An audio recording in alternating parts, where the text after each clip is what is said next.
guys, it's the old millennial again. First of all, I wanted to apologize for not posting something in a while. I've been very sick, especially with a cough that basically wouldn't let me talk. So better now, and I'll post some extra content this week to make up for not posting anything last week. So again, sorry about that, and I will do better in the future. Today we're actually going to talk about the California gas tax and registration tax that was recently raised here by our government in California, and why I think it's very stupid, and why I think it shows a greater problem with the political parties and what happens when one side has all of the power and can do basically whatever they want. So the first thing is first, what happened? California raised its gas tax by 12 cents a gallon and also raised its registration fees from $25 to $175 depending on the value of the car. And the reason that they did this was because they were saying, hey, we need the extra money to pay for the roads that are in a terrible state. Well, first of all, the thing that pisses me off about that is if there's anything that government should be doing. Look, I'm not a fan of most things that government does, but I will acknowledge there are a certain set of things, core things that a government is pretty well suited to do. Defending the people, providing something like a police force, and maintaining and building infrastructure. That should be one of the first things you're putting your money on, not having to raise extra money to try and build this stuff. It's really ridiculous, and it pisses me off. I mean, I've actually looked at the California budget for 2017, and currently only 4% of the budget is allocated for infrastructure in general, not just the roads, but just all infrastructure, and that includes public transportation and everything. To give you an idea, that's actually one of the lowest numbers percentage-wise of what California spends its money on.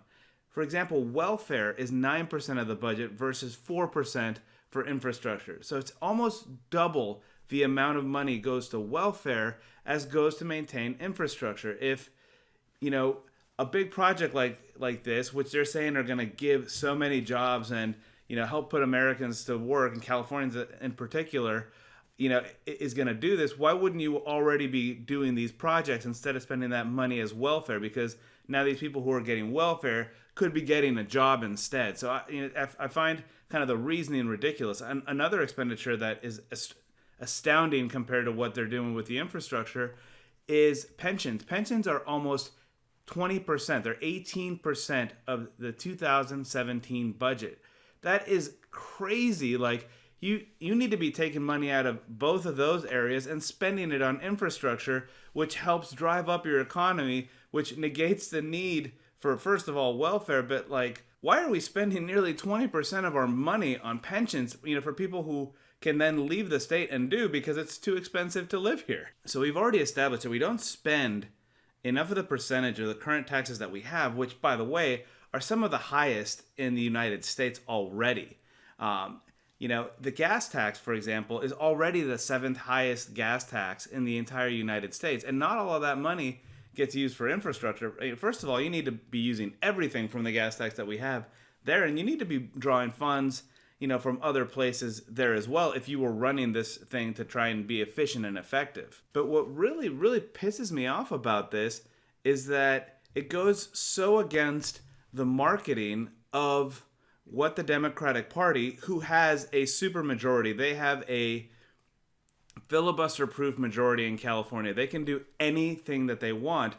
And this tax goes so against the core marketing that party, tells the people. Their marketing is that they're trying to help the little guy, trying to help the poor, and, increasing taxes on the rich so that everybody else, can get that better life. Well, who does this tax hurt the most?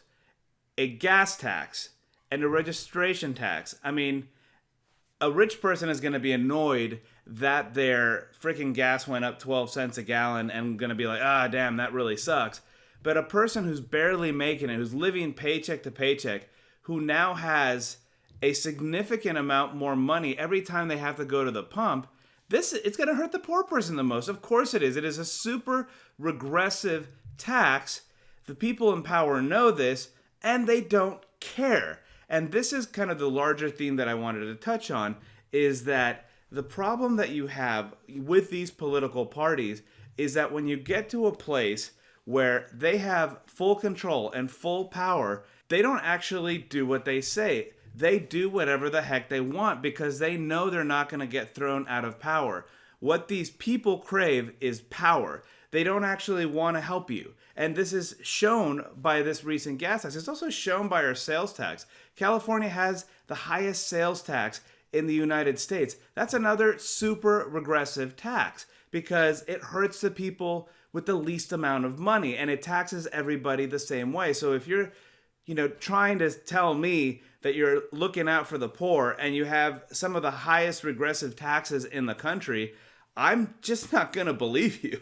And what's really annoying about this is that there are already projects, controversial projects in California that could cover this cost without having to cost the taxpayer a single dime. I mean, for the taxes being levied are going to raise about $52 billion that will go supposedly to the roads to help fix our infrastructure. The high-speed rail, which is one of the most controversial projects in California, is currently budgeted at $68 billion, and every article I've read says that it's likely to go over budget and to take much longer than it was originally estimated. So if you really wanted to fix the problem without increasing any taxes and not changing around any of the percentages of where the money's going to, which I think we should be doing, all you have to do is nix that project and use those funds to actually fund the infrastructure that's been crumbling and that has been neglected for decades. And, I think most people would totally vote for that because of the controversy of the train and the fact that everybody uses the roads. It's something that, it's a basic thing that government should be providing. But they're not going to. And it goes back to the point where all these people want, be it Democrat or Republican. I'm only using the Democrats as a whipping boy here because I live in California and the supermajority is for them. But I'm under no illusions